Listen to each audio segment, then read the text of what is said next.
Yang sering jadi pembantu ya Maya. Romo Yus mati lagi mimpin misa. Yang artinya apa?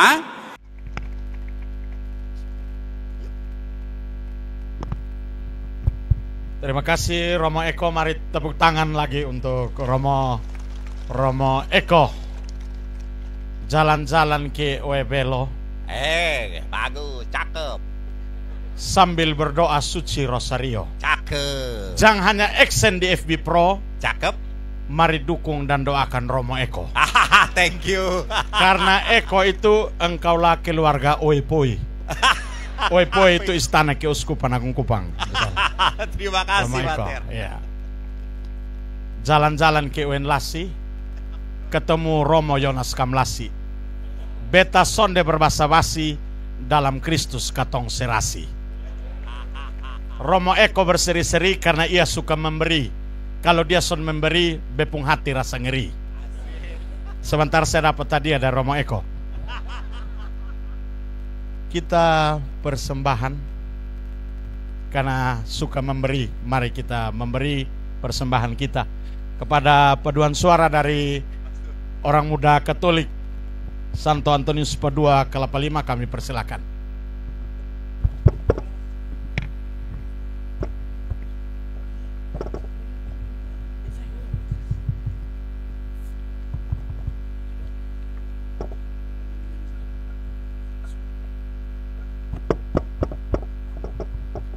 Ya.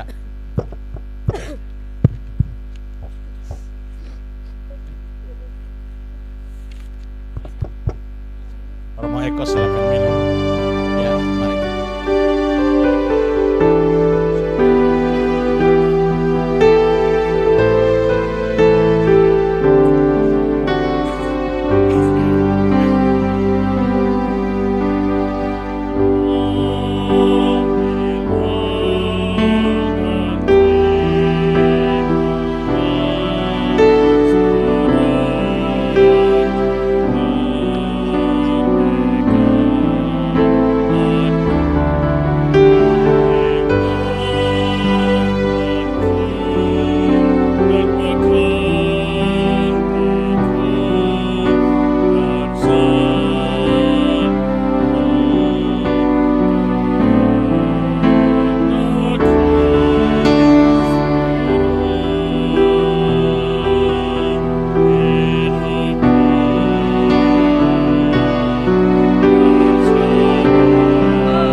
Ya, tambah satu lagi. Tapi bukan tabola bale.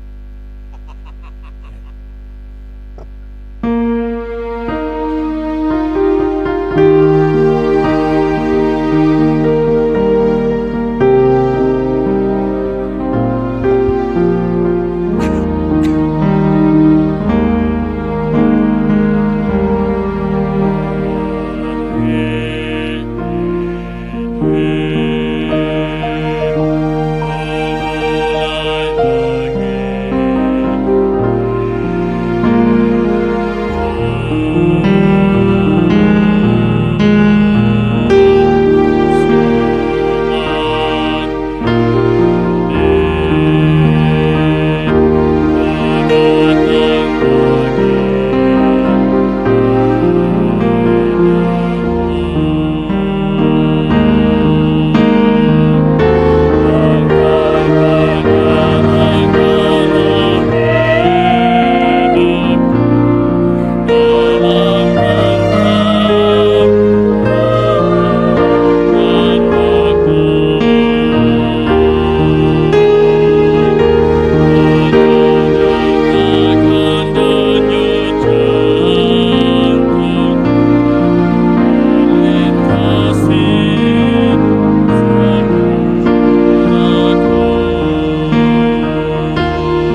Terima kasih orang muda Katolik Santo Antonius Padua, dan terima kasih untuk Bapak, Ibu, saudara-saudari yang sudah memberi persembahan. Romo, ini ada pertanyaan. Kita memang mesti tanya Romo Eko. Masuk Romo Eko. Masuk Romo Eko. Ya. Ya. Karena Romo Eko ini malam bersinar seperti matahari, kami yang lain ini lampu gas, Romo. Romo ini Romo jubilaris dan kami jubilate. Ada beberapa pertanyaan, Romo. Siap. Romo, menurut Om Romo, kami di sini biasa tambah Om Romo. Menurut Om Romo, kita harus bersikap seperti apa jika tiba-tiba mantan pacar ngajakin ini?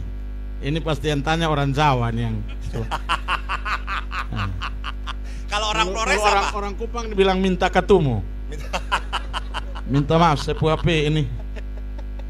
Sebagian teks hilang ini. Oh ya udah. HP murah, Bang. Ya. Bedalah Romo Eko sama Romo Amance. Ya, kualitas Ngajakin ketemu Romo setelah sekian lama enggak ketemu ketika masing-masing sudah punya rumah tangga sendiri. Oke. Mantan aja ketemu. Oke. Nah. Baiklah. Silakan Romo, kita mainnya satu-satu. Oke. Saya tanya ibu-ibu, kalau suami Anda mau ketemu bekas pacar, boleh atau tidak? Lihat. Yang satu boleh, yang satu tidak. Kalau bapak-bapak, saya tanya, Pak, kalau istri Anda mau ketemu dulu pacarnya, bagaimana?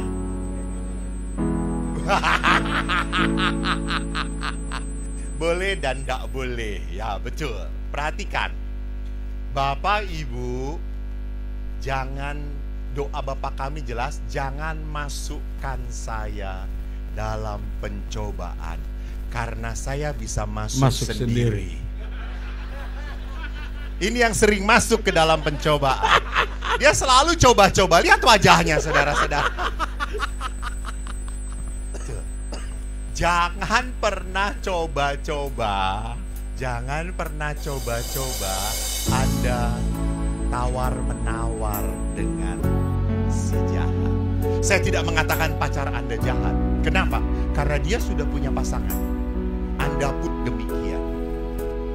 Maka sekali lagi, please, jangan merusak rumah tangga orang lain. Walaupun keluarga Anda sudah hancur, saya udah gak beres kok dengan pasangan saya udah jengkel kok dengan pasangan saya, tapi jangan pernah merusak keluarga orang lain. Anda jahat, Anda jahat. Maka Anda harus berani mengatakan tidak.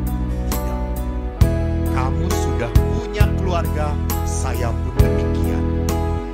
Mari kita saling mendoakan saja.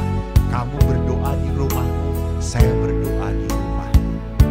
Walaupun kita ketemu di gereja, tapi tetap ketemu dengan mantan, pasti tidak bisa dibohongi. Di gereja pun orang bisa berdosa. Betul? Betul. Contohnya apa? Kolektor tiba-tiba ingin kencing, malah pergi. Tidak kolektor dia. Itu dosa dia, itu dosa. Jadi saudaraku, sekali lagi harus tegas. Walaupun dia minta ketemu, saya harus berani mengatakan tidak. Demi apa? Kebaikan kamu dan kebaikan keluarga. Jadi di dalam hidup perkawinan, ingat, Anda harus menghargai pasangan, menghargai perasaan pasangan Anda. Dan juga Anda harus menghargai anak-anak Anda. Terima kasih. Tuhan berkati. Terima kasih Romo. Thank you. Terima kasih Romo Eko. Ya, siap. Maksudnya cukup ibu kota negara saja yang pindah ke Kalimantan. Ya. Kakak Puhati jam pindah Pihati mantan. Asik. Ya, begitu. Keren, penuh kebijaksanaan. Diam-diam seperti ini. Berikut ini Kakak Eko. Apa saja ini mungkin kakak, ini 3, ini jadi 1 saja. Oke. Apa saja hal yang mungkin yang perlu kita ampuni dalam hubungan keluarga? Apa yang mungkin kita ampuni dalam hubungan keluarga? Yang berikut, bagaimana melatih diri untuk mengampuni dan bagaimana cara kita menerima kelebihan dan kekurangan anggota keluarga. Banyak sekali pertanyaan. Iya. Ini dia buat satu paragraf jadi. Bahasa mungkin guru, pertama lihat, Romo Eko, apa yang mungkin perlu kita ampuni dalam hubungan keluarga? Baik. Bapak, Ibu Teresa pernah ditanya, Bunda, apa yang membuat pasangan suami istri bertahan? And she said, you must pray and forgive. Lalu dia tanya lagi, untuk ibu-ibu yang single mom, yang sudah ditinggalkan oleh suaminya, atau suami yang sudah ditinggalkan istrinya, nasihat apa yang harus kamu berikan kepada mereka? Pray and forgive. Pray and forgive. Dua kata itu. Saya mengerti kenapa you cannot forgive if you do not pray. Anda tidak bisa memaafkan kalau Anda tidak berdoa. Dan kalau Anda sudah berdoa, Anda tidak bisa memaafkan, berarti doa Anda tipu-tipu. Doa Anda tipu-tipu.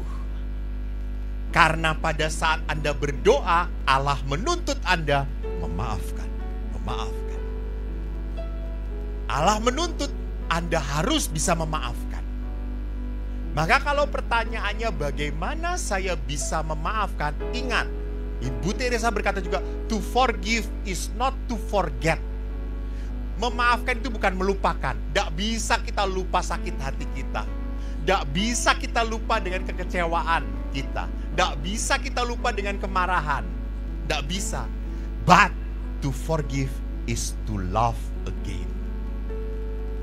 Memaafkan itu apa? Mencintai dia kembali. Maka pertanyaannya, bagaimana saya bisa menerima kelebihan dan kekurangan pasangan? Ya betul. Yang berikutnya ya. Menerima kelebihan dan kekurangan pasangan. Jujurlah kepada hati nurani Anda. Jujurlah kepada pikiran Anda. Tadi kan saya mengatakan, jalan yang paling pendek itu dari otak ke mulut. Tapi itu yang jalan paling susah. So, kalau Anda lihat pasangan Anda melakukan sesuatu, puji. Bapak-bapak, bagaimana memuji istri Anda? Jangan memuji pekerjaan istri Anda. Jangan. Istri Anda tidak perlu dipuji pekerjaannya. Pujilah kecantikannya. Pujilah diri dia. Itu. Mam cantik banget. Perlu. Mam sayang banget, keren banget kamu. Mam baju kamu bagus banget, matching banget. Kamu sekarang seger. Itu puji. Tapi ibu-ibu, jangan puji karena harus dipuji, maka jangan pernah mengatakan istri Anda gendut. Jangan. 7 turunan tidak akan dilupakan. Lah kalau gendut, pastor, katakan, istriku terberkati. Tetapi untuk suami, tidak perlu puji penampilannya. Tidak perlu. Suami mau, kamu ganteng, nggak ngefek. Pujilah pekerjaan dia. Pujilah apa yang dia sudah lakukan. Jangan melecehkan pekerjaan suami Anda. Karena di situ tempat power dia. Jadi walaupun dia cuma bau aku hasil kerja keras, gue aja bisa lebih. Jangan melecehkan. Hargai. Maka kalau suami Anda tiba-tiba bawa piring nasinya habis makan ke dapur, ke tempat cuci, langsung, Edan Pak, keren banget. Ini suami yang sangat berbakti. Terima kasih Pak, kamu berkorban.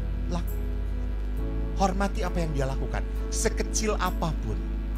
Walaupun itu ganti lampu yang sudah bertahun-tahun mati gak diganti-ganti. Puji, Pap Edan, kamu berani mati mengganti lampu. Pengorbananmu untuk anak istrimu tak ada tandingannya, Dad. Keren. Jadi suami itu melakukan untuk apa? Dihargai, lakukan. Dia sudah mencuci mobil Anda bersih-bersih dan Anda diem saja. Jengkel dia. Jengkel. Hargai. Maka sama. Bagaimana juga sama laki-laki kepada istri tadi. Dengarkan. Tidak perlu kasih solusi. Dengarkan. Istrimu hanya ingin apa? Perasaannya dihargai. Dan istri tolong. Jangan pernah memutus kalau suami sedang ngomong. Biarkan dia bicara. Tidak akan lebih panjang daripada Anda bicara. Biarkan. Dengarkan saja. Nanti juga capek sendiri.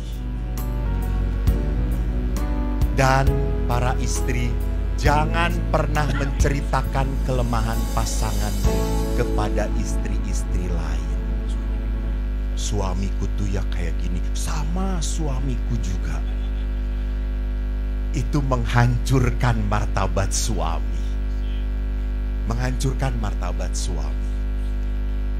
Dan suami harus apa? Tolong. Kalau istri mau belanja, biarkan. Mau beli apa? Silahkan. Apalagi mau ke salon, silahkan. Buat dia bahagia. Maka dia akan sayang pada Anda. Ya memang, Anda ya harus menderita. Siapa suruh cari dia? Dan suami kalau Anda di tempat baru, harus siap menjadi tukang foto istri. Dan Anda harus tahu angle yang baik. Jangan buat dia gendut. Tolong ya. Jangan dipotong. Harus satu badan, buat dia seslim mungkin. Saya tuh paling jengkel kalau udah potret dengan ibu-ibu. Diulang-ulang gitu. Dia mengatakan, sayanya kelihatan gendut. Lah memang ibu gendut, kata saya tuh. Yeah. Jadi lihat di sini bagaimana saya mulai menghargai dengan apa? Dengan yang dia mau.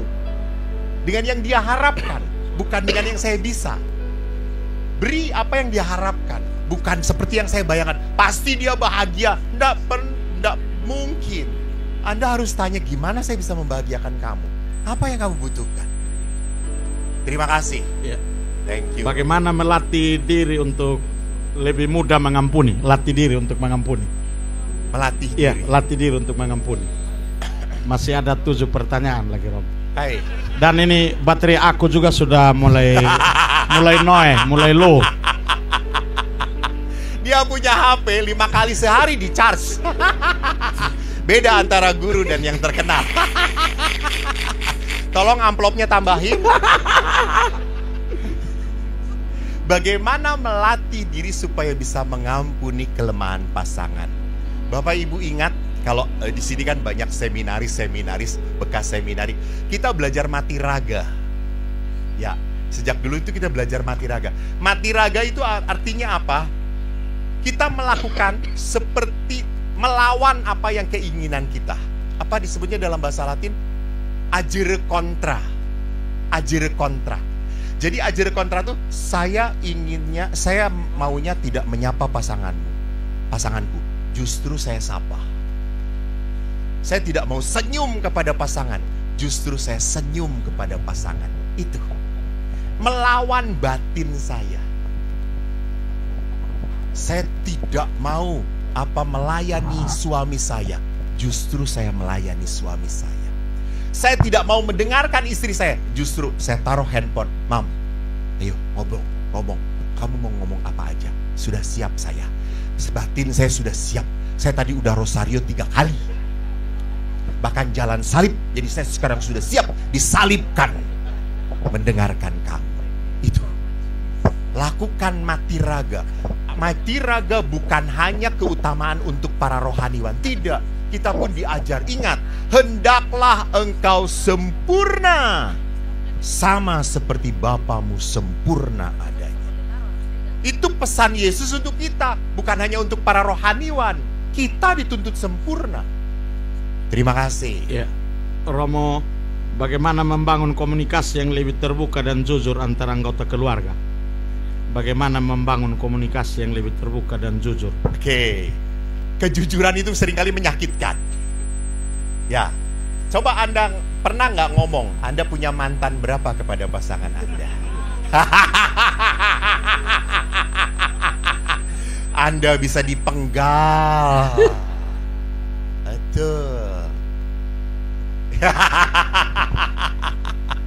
Baju Anda, koper Anda bisa terlempar. Keluar! Dalam nama Yesus kau katakan keluar. Kejujuran memang sering menyakitkan. Bagaimana saya bisa komunikasi terbuka dengan pasangan? Halo, belajarlah di MA. Belajarlah di Marriage Encounter. Tidak ada yang otomatis. Karena kalau otomatis apa? Berkelahi. Maka MA mengajarkan berapa rumus? 32 atau berapa Romo kalau ini mau memuji memberi ini? 7 baik. Ya, skill komunikasi ada 7. Betul, melihatkan skill. Jadi itu tuh harus dilatih. Berdoa pun para imam latihan. Tidak ada otomatis orang pinter berdoa diam langsung tenang. Tidak, mungkin tenang tubuhnya, ininya kemana-mana. Latihan. Maka komunikasi pun latihan. Dan di Marriage Encounter Anda diajarkan. Di sini juga ada pria pasukris. Itu pun sama. Maka masuklah kepada komunitas-komunitas yang mengembangkan relasi perkawinan Anda. Semoga menjawab. Ya. Terima kasih. Bagaimana kita meluangkan waktu berkualitas bersama keluarga? Keren. Maksudnya mereka. Keren, bagus. Bagaimana cara mereka? Kalau kita berarti kita dua juga masuk. Bagaimana cara kita Masuk kemana? Masuk kemana? Masuk ke keluarga maksudnya.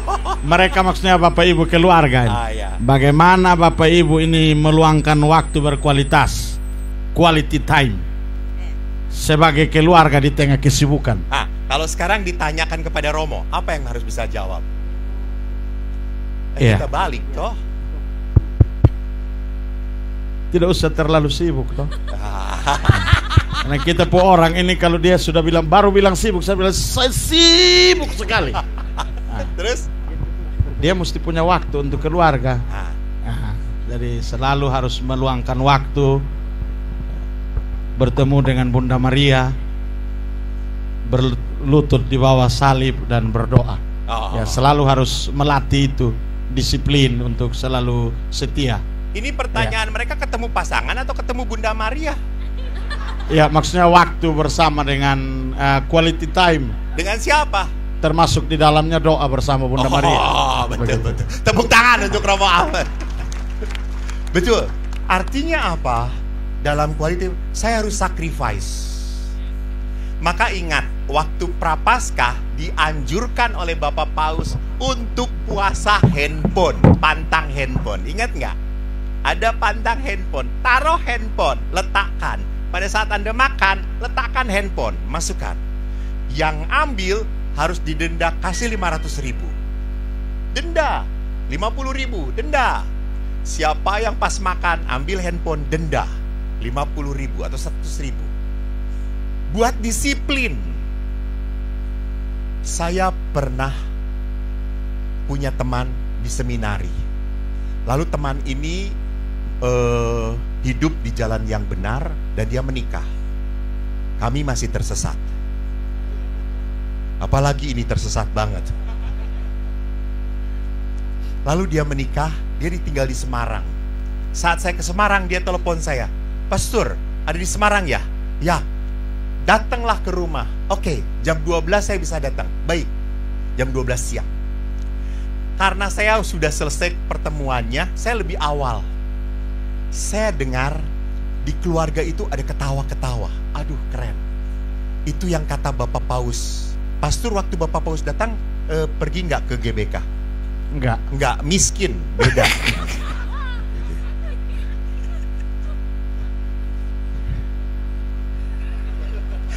Bersedih saudara-saudara. Waktu di GBK, Bapak Paus Fransiskus berkata apa? Fete chiasso, Vetkiaso. Apa artinya? Buatlah suara tawa sukacita di setiap rumah. Harus ada apa? Tawa sukacita. Maka kalau saya tanya, tetangga Anda kalau mendengar suara dari rumah Anda, suara apa yang terdengar? Piring terlempar? Teriakan? Atau ketawa? Bapak Paulus mengatakan, buatlah suara ketawa. Saya itu bisa melihat mana keluarga sakinah, warohmah, dan mawadah. Dari apa? Suami istri ini bisa bercanda bersama atau tidak? Bisa ketawa-ketawa atau tidak? Karena kadang-kadang kalau suami bercanda, istri berkata, gak lucu, gak lucu. Lu ngelucu, gua hajar. Lihat, itu istri sedang datang bulan. Dan datang bulannya setiap saat lagi. Jadi waktu itu saya datang, saya ngedengar anak-anaknya dengan bapaknya ketawa-ketawa. Saya kan, di situ kan ada jendela, saya ngelihat teman saya ini sedang main dengan anaknya. Main kuda-kudaan, anaknya di atas. Lalu jungkir, putar-putar. Lalu saya bel. Terus yang buka dia, pastor, ayo masuk. Ya, pastor maaf, saya janji dengan anak saya main sampai jam 12. Pastor bisa duduk, oke, sorry. Saya nggak mengganggu kan, saya duduk aja baca koran. Ya. Silakan main lagi. Dan saya duduk baca koran, dia main dengan anaknya. Lalu, tiba-tiba waktu main, handphone bapaknya ini bunyi. Tapi dia diem. Lalu anaknya ngomong, papa, handphonenya bunyi. Nggak apa-apa, biarin aja. Nanti papa telepon lagi. Aku kan janji mau main dengan Dede sampai jam 12. Oh iya, makasih papa. Dia main lagi, ketawa. Sudah jam 12, bapaknya udah selesai. Papa, janji sampai jam 12. Papa ada tamu. Ya udah, besok main lagi ya. Ya. Saya kaget. Wow. Keren. Memang kalau menikah dengan bekas calon pastor, keren banget.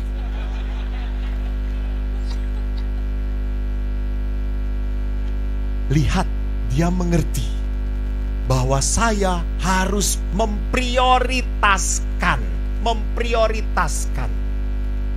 Anda cari rejeki sampai kapanpun rejeki nggak akan pernah cukup. Betul atau tidak? Nggak akan pernah cukup, nggak akan. Dikasih 1 juta, 10 juta tetap nggak cukup. Dikasih 100 juta tetap nggak cukup. Kenapa? Manusia rakus. Tetapi pada saat Anda tahu prioritas keluarga, Anda tahu, sudah cukup. Istri dan anak saya butuh saya. Please, mainlah. Dan waktu main, Anda harus membatasi diri. Memang lebih senang di handphone itu lihat IG, lihat TikTok. Orang tuh bisa asik sendiri. Tapi ingat, pasangan Anda butuh Anda. Pasangan Anda, anak-anak Anda butuh pelukan Anda, butuh ketawa bersama Anda. Maka kuncinya apa? Jangan lupa prioritas. Karena apa? Ingat, anak-anak itu ada saatnya. Waktu kecil dia butuh Anda. Setelah dia besar, dia tidak butuh Anda lagi. Betul, ada waktunya. Waktu kecil dia senang dipeluk. Setelah dia SMP, SMA, mau dipeluk sama bapaknya? Enggak. Bapaknya anaknya waktu dipeluk waktu SMA, udah jangan peluk-peluk kayak film India, malu. Tapi 2 hari kemudian bapaknya ngelihat anaknya dipeluk sama pacarnya. Dan anaknya tenang. Bapaknya langsung, ya Tuhan, saya yang menderita, dia yang dapat untung. Ada waktunya. Sama dengan pasangan pun ada waktunya. Halo, jangan-jangan ini malam terakhir bersama dia. Loh, saya tidak mendoakan. Tapi lihat, ada waktunya. Saya tidak mau saya menangis di depan peti jenazah ayah saya berduka. Tidak. Maka sekarang saat saya punya waktu, saya bahagiakan ayah saya. Saya sering menelpon ayah saya. Kemarin saya pernah dipukul gara-gara merokok. Sekarang kita berdua merokok bareng-bareng. Jadi saya mau pada saat meninggal saya berkata, Tuhan terima kasih, Kau telah hadirkan seorang ayah yang baik untuk saya. Karena waktu ibu saya meninggal pun di ICU, saya mendoakan ibu. Waktu ibu tidak tidur karena dokter mengatakan, Romo, tolong, ibu harus tidur. Kalau tidak, ibu Romo kena serangan dan membuat dia koma. Lalu saya tuh ngomong, Bu, tidur ya, tidur. Ibu diem. Jam 12 malam saya berdoa rosario sampai jam 1. Saya sudah terkantuk-kantuk, ibu saya masih melek. Lalu ibu tidur, dia diem, ibu gak bisa ngomong. Lalu saya akhirnya doa Yesus, Yesus, Yesus, sampai jam 1:30. Saya udah terkantuk, lihat ibu masih melek. Aduh Tuhan, gak tidur-tidur. Lalu saya pegang tangan ibu yang mulai keriput. Lalu saya ngomong, saya taruh di pipi saya, Bu, ini tangan yang ngajarin Eko nulis. Ibu tahu tangan ini yang yang ngasih obat waktu Eko sakit. Tangan ini yang selalu menggendong dan memeluk aku. Bu, makasih ya sudah jadi ibu yang baik untuk saya. Ibu meneteskan air mata. Dan 2 hari kemudian ibu meninggal. Saya sedih, ya. Tetapi saya sudah bahagia. Saya sudah mengungkapkan sayang kepada ibu saya. Lihat, pasanganmu tidak akan selamanya bersama Anda. You take it or you leave it. You leave it, you will regret on your life. Kalau Anda tidak pernah menghargai kesempatan yang diberikan oleh Tuhan, Anda akan menyesal sampai selama-lamanya. Terima kasih. Semoga menjawab. Terima kasih Romo. Berikut Romo, bagaimana pandangan Romo terkait penurunan apa ini? Pendapatan. Penurunan pernikahan Katolik, mungkin karena ya kadar perceraian di Katolik ini karena perubahan sosial budaya. Bagaimana pandangan Romo? Romo Eko maksudnya, bukan Romo Amanse ya. Emang Romo Amanse tidak punya pandangan? Ada, tapi malam ini Romo Eko. Romo Amanse sedang tidak ada Roh Kudus kah? Betul. Ini keprihatinan gereja. Ini keprihatinan gereja. Maaf, begitu mudahnya sekarang perceraian terjadi, sehingga kita sebagai orang Katolik pun selalu dibodoh-bodohin. Ngapain kalau sudah tidak cocok? Kalau sudah tidak bahagia bertahan ngapain? Lepasin aja. Bapak Ibu, menurut penelitian di Amerika, waktu diteliti antara pasangan yang bercerai dan pasangan yang bertahan, kebahagiaannya sama loh. Jadi perceraian itu bukan berarti membuat saya lebih bahagia. Tidak. Dan umumnya kalau dia sudah pernah bercerai, dia kawin lagi, tendensi untuk bercerai 50% terjadi. Jadi perceraian itu bukan solusi, bukan. Perceraian itu adalah pelarian. Anda melarikan diri dari masalah Anda. Anda melarikan diri dari salib. Maka Pak Paus berkata, jangan melarikan diri dari salib. Anda harus memikul salib. Yes. Itu Allah yang mau. Waktu Yesus berkata, barang siapa mengikuti aku, engkau harus apa? Menyangkal diri, terus memikul salib dan mengikut aku. Menyangkal diri, memikul salib. Maka Bapak Ibu, tolong kita pengikut Yesus. Kalau kita sadar pengikut Yesus, taatlah pada apa yang dikatakan Yesus. Yesus memperlihatkan pada kita, dia berani disalib menderita. Jadi Bapak Ibu, bertahanlah, bertahanlah. Maka kalau istri Anda ngomel-ngomel, berdoalah, salam Maria, penuh rahmat, Tuhan sertamu. Dia masih kenceng, Bapa kami yang ada di surga. Jadi bertahanlah, bertahanlah. Bapak Ibu, Anda tidak sendirian. Kami pun sama, bertahan. Anda Pastor, ada yang menggoda Anda? Banyak. Oh ya.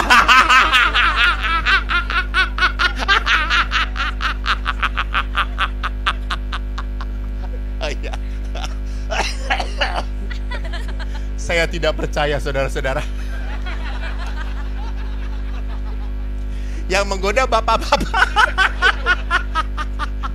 Anak-anak SMP. Goda supaya mereka dapat uang jajan dari kepala sekolah. Jadi Bapak Ibu ingat bahwa di dalam perkawinan kita harus lebih mendengarkan Tuhan daripada sakit hati kita, daripada kecewa kita. Allah adalah yang kita sembah. Jangan ingat Ekaristi. Kita mengikuti pengorbanan Yesus. Maka kalau Anda sudah tidak kuat, ikutlah Ekaristi. Biar Tuhan memberikan apa? Nurture your spiritual life. Yesus itu ingin memberikan kekuatan lewat Ekaristi di dalam hidup kita. Anda rajin Ekaristi, Tuhan pun bisa memberikan power pada Anda. Terima kasih. Semoga Terima kasih. Terakhir, ini anak-anak yang datang ini banyak yang jomblo. Jomblo ini jarang omong dan blow on. Maksudnya mereka yang mau nikah, bagaimana? Anda juga jomblo. Maksudnya bagaimana mereka mempersiapkan diri supaya menuju jenjang pernikahan? Bagaimana anak-anak muda ini mempersiapkan diri? Karena ini yang hadir ini OMK juga banyak. Baik, Romo. Ya, saya juga diminta untuk bicara ini di Keuskupan Agung Jakarta, lalu di Keuskupan Bandung untuk anak-anak muda. Memang panjang sekali. Semoga nanti suatu saat saya bisa datang berbicara dengan OMK di sini kembali ya. Saya tadi juga dengan kelompok pikat. Yuk kita adakan KRK dan adorasi gitu. Kalau rekoleksi kan Anda hanya mendengarkan, tapi dalam adorasi Anda merasa akan dikuatkan oleh Tuhan. Semoga kalau Tuhan menghendaki tahun depan kita bertemu kembali ya. Tidak janji itu kalau Tuhan mendengarkan. Itu perempuan yang Jadi OMK pertama, jangan pernah memaksakan diri untuk mencintai. Karena cinta itu flowing. Mengalir begitu. Kalau Anda masih ragu, jangan tergesa-gesa ingin menikah. Jangan. Lebih baik sebelum pacaran Anda berteman dulu. Kalau berteman itu pasti keluar aslinya. Kalau pacaran palsu semua. Betul. Kalau Anda pacaran, Anda bisa ngelihat asli dia. Bagaimana dia memperlakukan orang miskin, bagaimana dia memperlakukan orang tuanya, bagaimana dia berdoa. Anda bisa kelihatan aslinya karena dia berteman, karena Anda berteman. Tapi setelah pacaran, dia akan tipu-tipu. Karena dia ingin memikat hatimu. Betul bapak-bapak? Ini kejujuran yang tidak bisa diragukan. Betul. Gitu. Jadi lebih baik banyak teman supaya kita bisa memilih. Maka prinsip saya, pertama, Anda harus koleksi. Kedua, seleksi. Baru resepsi. Anda bisa koleksi, sekali lagi bukan koleksi pacar, koleksi teman. Bisa memilih mana dahulu, mana yang bisa layak untuk hidup bersamaku sampai mati. Dan teman-teman, ingat, tidak semua orang dipanggil untuk menikah. Tidak semua orang dipanggil untuk menjadi suster atau imam. Tidak. Bisa jadi Anda akan menjadi selibat awam. It's okay. Menikah bukan keharusan. Bukan. Menikah itu panggilan. Jadi kalau Anda memang mau selibat awam, tidak mau menikah, enggak apa-apa. Anda tidak mau jadi suster, enggak apa-apa. Karena suster tidak sulit tersenyum. Mungkin, macam begitu tuh. Lihat aja suster ketawa-ketawanya. Gitu ya.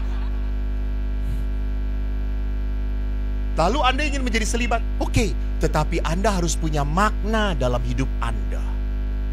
Bukan berarti kalau saya bisa selibat, udah sendirian, happy, saya tidak bisa mengatur. Anda tidak akan bisa menemukan makna kehidupan. You get your meaning of life from giving, not from getting. Jadi anak-anak muda, kamu bisa menemukan arti hidup dari memberi, bukan dari mendapat. No, from giving. Semoga menjawab. Terima kasih. Terima kasih. Ini dari Nona Frida ini. Selesai, Pak. Ya, selesai. Masih ada dari Nona Frida ini. Nanti Bapak Irsan bisa arahkan Nona Frida ini tanya ke Romo Ansel. Ya. Nona Frida punya ya, yang nama Frida nanti sebentar bisa bertemu dengan Romo Ansel. Karena kita tinggal hanya 1 menit dengan Romo Eko untuk ya, ini. betul. Karena nanti masih ada acara lain. Ya. Baik. Terima kasih. Sama-sama Romo Eko. Terima kasih. Mari kita beri tepuk tangan untuk Romo Eko yang sudah memberikan pencerahan untuk kita sekalian, memberikan renungan, penguatan untuk keluarga-keluarga Katolik dan juga orang muda Katolik di Pulau Timor ini. Ya.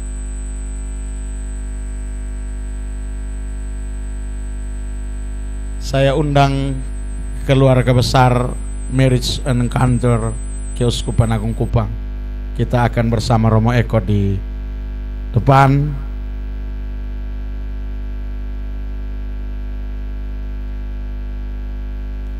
Ya. Ada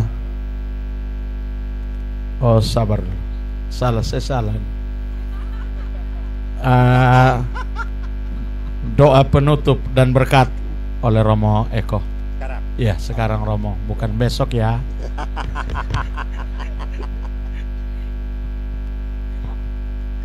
Romo minum dulu. Kami orang daun bilang miun maamfe.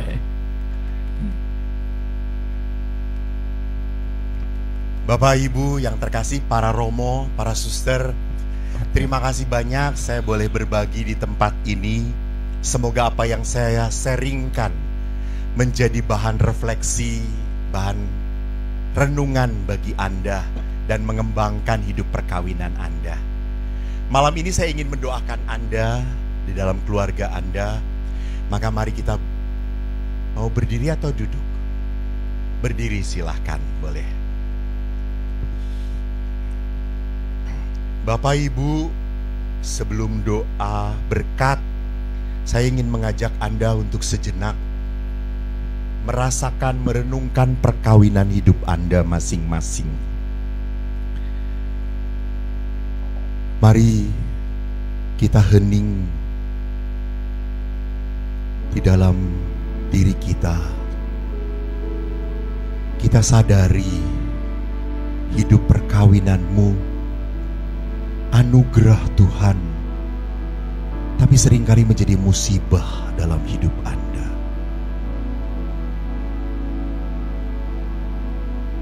Terkadang kita merasa tak ada jalan terbuka, tak ada lagi waktu, terlambat sudah.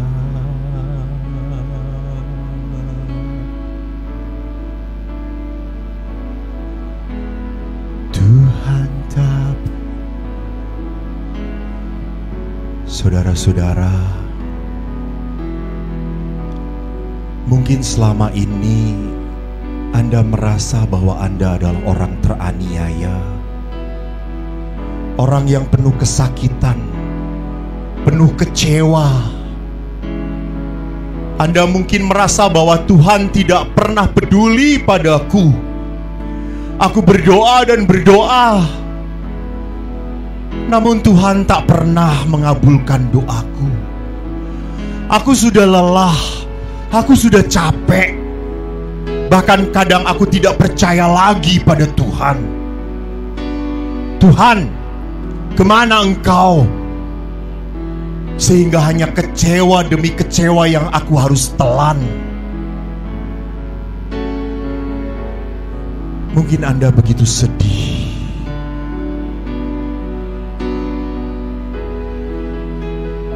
Apa yang Tuhan minta? Namun satu yang Dia minta, agar kita percaya sampai mujizat menjadi nyata. Saudara-saudaraku, percayalah, Allah datang untuk memberi berkat padamu. Allah mengerti penderitaanmu. Allah mengerti apa yang menjadi permasalahanmu. Serahkanlah pada Dia. Dia mengerti.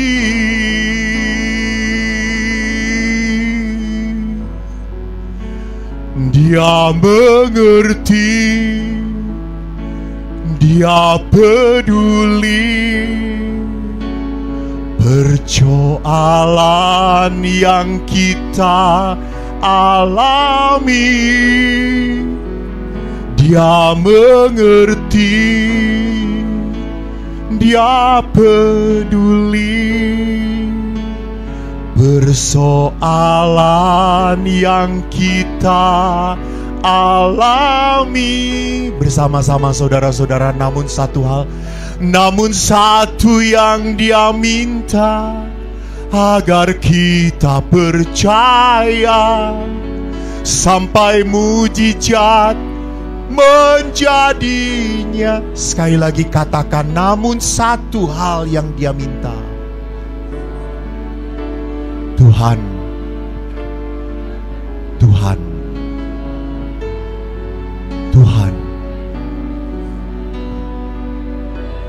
aku percaya padamu Tuhan. Aku percaya Engkau tidak pernah membiarkan aku pulang dalam kehampaan. Engkau tidak pernah membiarkan aku pulang dalam kepedihan. Maka Tuhan, pancarkanlah berkat-Mu. Sembuhkan hati anak-anak-Mu yang terluka. Sembuhkan hati anak-anak-Mu yang meradang dengan rasa marah dan kepedihan. Angkat kesakitan itu, angkat penderitaan itu. Maka saudara-saudariku, malam ini dalam nama Yesus, aku memberkati engkau dan mengangkat penderitaan dari jiwa dan hatimu dalam nama Bapa dan Putra dan Roh Kudus. Amin. Salve, Tuhan memberkati. Terima kasih.